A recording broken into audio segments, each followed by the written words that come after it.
Coming to his senses, he thought. Aquí es donde como que reacciona.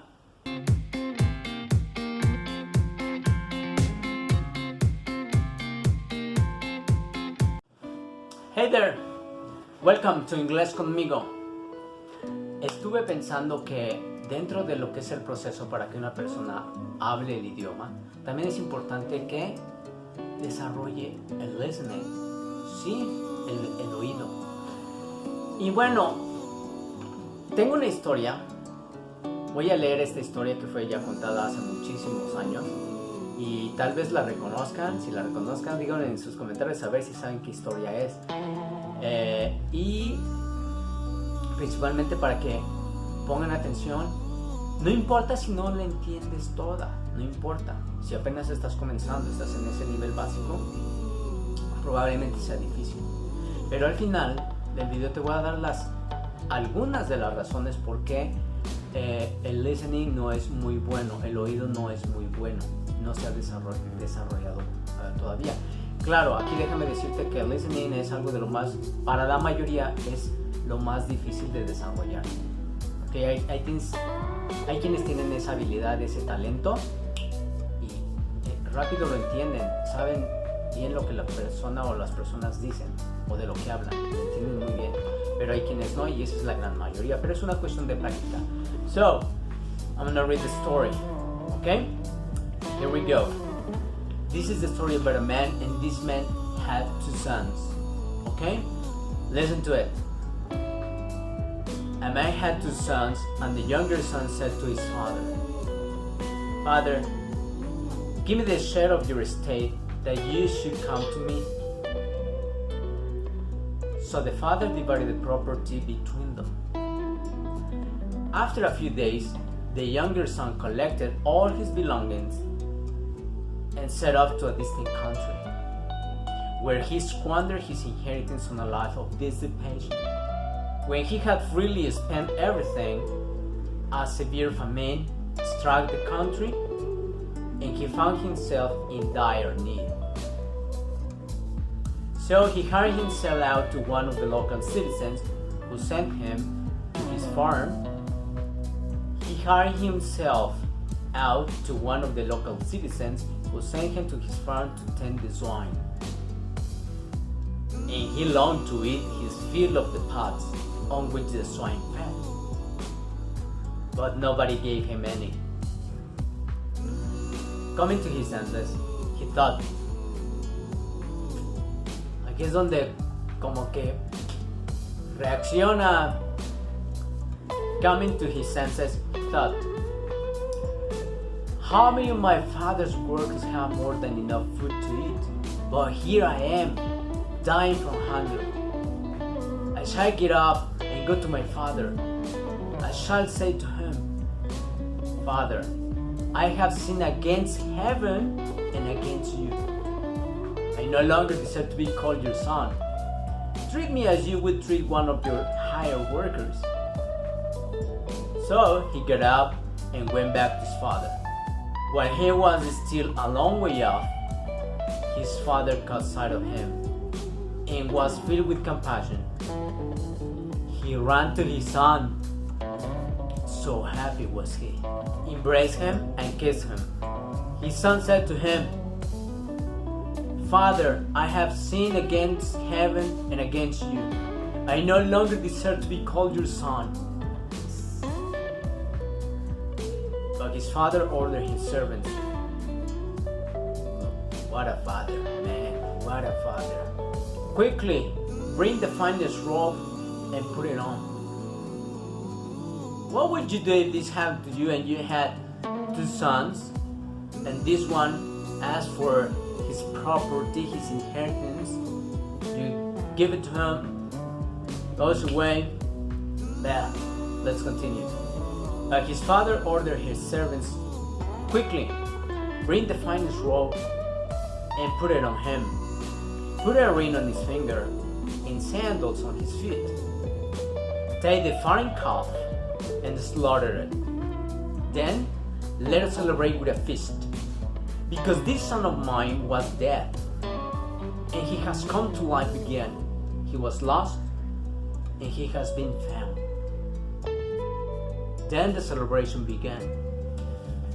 Wow. Would you do the same? Would you do that as a father? Si tú fueras papás, ¿eso harías? Now, the older son had been out in the field, and on his way back, as he neared the house, he heard the sound of music and dancing. This is the oldest son. He called one of the servants and asked what this might mean. The servant said to him, "Your brother has returned, and your father has slaughtered the fattened calf, because he has him back safe and sound." He became angry. ¿Y si tú fueras el hijo mayor? How would you react? What would you do? The oldest son was angry. We can understand why. Sí podemos entender por qué. Pero si tú, ¿cuál sería la reacción? O nuestra reacción. Okay, he became angry, and when he refused to enter the house, his father came out and pleaded with him. Now the oldest son said to his father in reply, "Look, all these years I served you, and not once did I disobey your orders. Yet, you never gave me even a young goat to feast on with my friends. But when your son returns, who swallowed up your property with prostitutes," he was angry. "For him, you slaughtered the fattened calf," he said to him. The father said to him, "My son, you're here with me always. Everything I have is yours. But now, we must celebrate and rejoice, because your brother was dead. He was dead, and he has come to life again." The end of the story. Okay, this is something to reflect upon. But, okay, if you understood the story completely, congratulations. If not, don't worry. What you need, or what people need, or what we need, is to practice. But reason number one, most of the times we don't understand what people say when we listen to music, when we watch a movie, or whatever it is, because we don't have enough vocabulary. We don't have enough vocabulary. The other might be pronunciation. If you, for example, let's say apple. Apple. This is the right way to say apple. You pronounce it apple. But if you say apple, when you listen to people speaking and say the word apple, you will never know what it is, because you say a. You know what I mean? Now you understand? Entonces son dos cosas.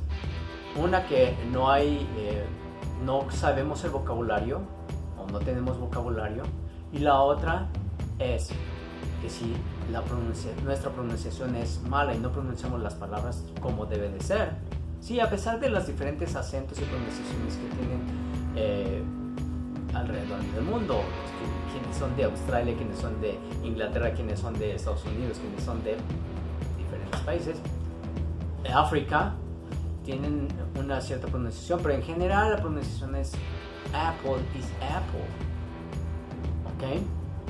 Entonces, si no tienes esa pronunciación correcta, pues no vas a poder entender de lo que hablan, porque tú estás pensando como apple o table. A lo mejor dices table, y no es table, es table. Entonces esas son dos razones por las que no podemos tener o no entendemos. Son dos razones por las que no podemos entender lo que se dice ya en cualquier medio, hablando directamente o en un audio, en video, etc. Te dejo ahorita las palabras de esta historia, algunas de las palabras que considero son importantes para que puedas entender el reading.